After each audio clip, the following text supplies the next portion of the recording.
Hello! For today's video guys, tara samahan nyo akong maglinis sa buong bahay kasi nga malapit nang dumating ang aking mga amo.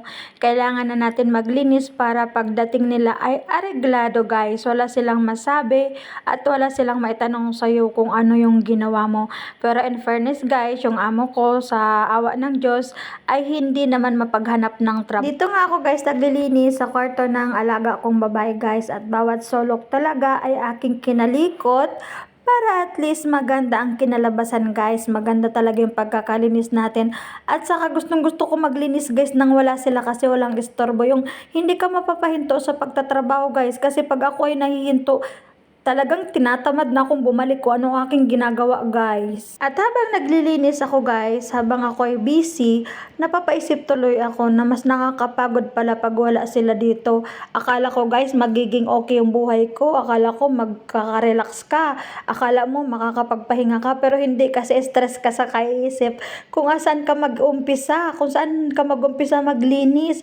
Kaya ang ginawa ko guys, paisa-isa ko siyang nilinis para hindi ako mapagod kaagad. Every day ay isang kwarto yung nililinisan ko or ano pa man ang aking naisipan. Kaso nga lang, this week ay nandito yung alaga kong lalaki.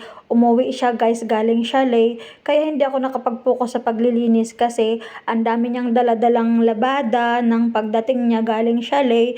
At syempre yun ang inuna ko kaya pagkatapos kong malabhan at matapos kong ma-prepare yung mga damit niya, ay saka ako bumalik sa paglilinis guys. At thanks God naman ay nakaraos din. Ganito talaga yung mga buhay namin dito sa abroad guys. Kala nyo ang sasarap ng buhay namin.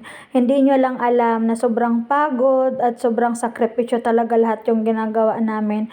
Yung hindi mo na naisip makapagpahinga kas para lang matapos ang yung ginagawa. At ang masaklapayan guys ay mag-isa ka lang sa bahay. Wala kang katulong at wala kang kasama at napaka-boring ng buhay na ganun guys. Yung wala kang kasama, wala ka malang makausap, wala ka malang mapagkakwentuhan, yung kakain ka mag-isa, yung parang kinakausap mo na lang yung sarili mo guys. Para dumating na lang siguro sa punto na mababaliw na ako dito dahil sa pag-iisa ko. Kaya sa mga nandiyan sa Pilipinas, na kapag ako ay tumawag, ako ay nag-chat, sana naman entertainin nyo ako kasi kapag ganun ang aking ginagawa, sabihin ko sa inyo, ako ay napipil, naboboring at na, parang ang naiinis or na naghahanap ng kausap kasi nga napaka-boring talaga ng buhay ko dito kasi ako ay mag-isa lang. Alam nyo guys, nag-enjoy lang talaga ako at nalilibang lang talaga ako kapag ako ay nagde-day off. Tapos yung day off ko every month lang, isang beses. At pero kahit ganun ay thankful pa din ako kasi kahit papano ay nakakalabas ako kaya sinusulit ko talaga guys yung paglabas ko ng